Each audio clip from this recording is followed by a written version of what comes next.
New Orleans and Washington, 457, 458. Winston and Heineke in this one. Opened up as 1.5. Now we're seeing the movement towards New Orleans, Kyle. And you know what? I actually agree with that here. A 43.5 as a total across the board as well. Washington's defense, supposed to be the stalwarts of the NFC East, supposed to buoy this football team while Ryan Fitzpatrick threw the football all over the lot. Well, Fitzpatrick is gone. Heineke looks decent, but that defense looks absolutely terrible. But here comes the crux of the argument. You can get after that secondary, Kyle, but the Saints, they ain't getting after anybody's secondary. Yeah, this one's so tough, right? It's kind of a bummer, the injuries that's going on with Washington, especially on the offensive line there.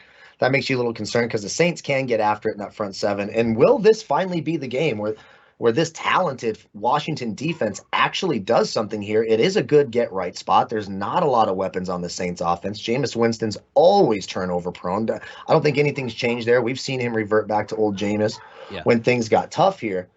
I was a little nervous to pick a side, but I got to say, we might be pulling the seal of approval up right now. I'm over at BetMGM, and I'm getting the Washington football team total over 19.5 at -160. I know the Saints defense is good, but Marshawn Lattimore is going to have trouble with Terry McLaurin. He's making all of these shadow corners look bad. He's too fast. He's too quick. He has a nice rapport with Heineke. Of course, Gibson's going to be banged up. He's going to be banged up all year. They will be without Logan Thomas, their starting tight end this week, which is a little bit of a bummer.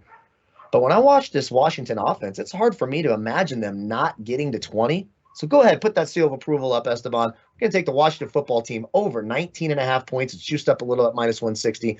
That's over at BetMGM. I'll be surprised if they don't get to 20 points. It'd be interesting here. Curtis Samuel looks like he might. This is just so crazy stuff. Like you sign a free agent, you pay him a lot of money. It doesn't look like he's going to play for most of the year now because he's going to be hampered by groin injuries. Also, Antonio Gibson out of the backfield. He's still banged up with a shin. It should be one to watch, but I sort of agree with you because I like Washington's offense if it is healthy and also against a lower tier defense like Atlanta this week. It's not a lot of points. You don't need 26.5, but I need to see these final reports on who's going to make it out because McLaurin's the only wide receiver. You lost your tight end who's very good in Logan Thomas.